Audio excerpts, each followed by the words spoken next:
ಪಾಪ 2024ರಲ್ಲಿ ನಮ್ಮ ದೇಶ ಗೆದ್ದಿದೆ. ಈ ಸತಿನೂ ನಾವು ನಮ್ಮ ದೇಶ ಗೆಲ್ಲಿ ಅಂತ ಶುಭ ಹಾರೈಸ್ತೀನಿ. ಹೋದ ವರ್ಷದಂತೆ ರೋಹಿತ್ ಶರ್ಮಾ ಅವರು, ವಿರಾಟ್ ಕೊಹ್ಲಿ ಅವರು ಅತ್ಯುತ್ತಮ ಪ್ರದರ್ಶನ ನೀಡಿದ್ದಾರೆ. ಈ ವರ್ಷ ಸಂಜು ಸ್ಯಾಮ್ಸನ್ ಫಾರ್ಮ್ನಲ್ಲಿದ್ದಾರೆ. ಅಭಿಷೇಕ್ ಶರ್ಮಾ ಅವರು ಫಾರ್ಮಿಗೆ ಬರಬೇಕಂತ ನಮ್ಮ ಕಳಕಳಿ. ಹಾಗೂ ದುಬೆ ಅವರು ಕ್ರಿಷಿಯಲ್ ಮೂಮೆಂಟಲ್ಲಿ ಚೆನ್ನಾಗಿ ಆಡ್ತಾ ಇದ್ದಾರೆ. ಪ್ರತಿ ವರ್ಷದಂತೆ 2024ರಲ್ಲಿ ನಾವು ಜಯಿಸಿದ್ದೀವಿ. ಈ ವರ್ಷ ನಮ್ಮ ಮನೆಯಲ್ಲೇ ನಡೀತಿದೆ. ಈ ಮನೆಯಲ್ಲಿ ಬಿಟ್ಕೊಡೋ ಸಾಧ್ಯತೆಗಳೇ ಇಲ್ಲ. 2025ರಲ್ಲಿ ನಮ್ಮ RCB ಗೆದ್ದಿದೆ.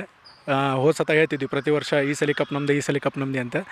24ರಲ್ಲಿ ಗೆದ್ದಿದ್ದೀವಿ. 25ರಲ್ಲಿ ಚಿನ್ನಸ್ವಾಮಿಯಲ್ಲಿ ನಾವು ಪ್ರತಿ ವರ್ಷ ಆಡ್ತಿದ್ವಿ. ಅಹಮದಾಬಾದ್ನಲ್ಲಿ ನಮ್ಮ RCB ಗೆದ್ದಿದೆ. ಈ ಸತಿ ಅಹಮದಾಬಾದ್ನಲ್ಲಿ ನಮ್ಮ ಭಾರತ ಗೆಲ್ಲುತ್ತೆ. ಈ ಸಲಿನೂ ಕಪ್ ನಮ್ಮದೇ.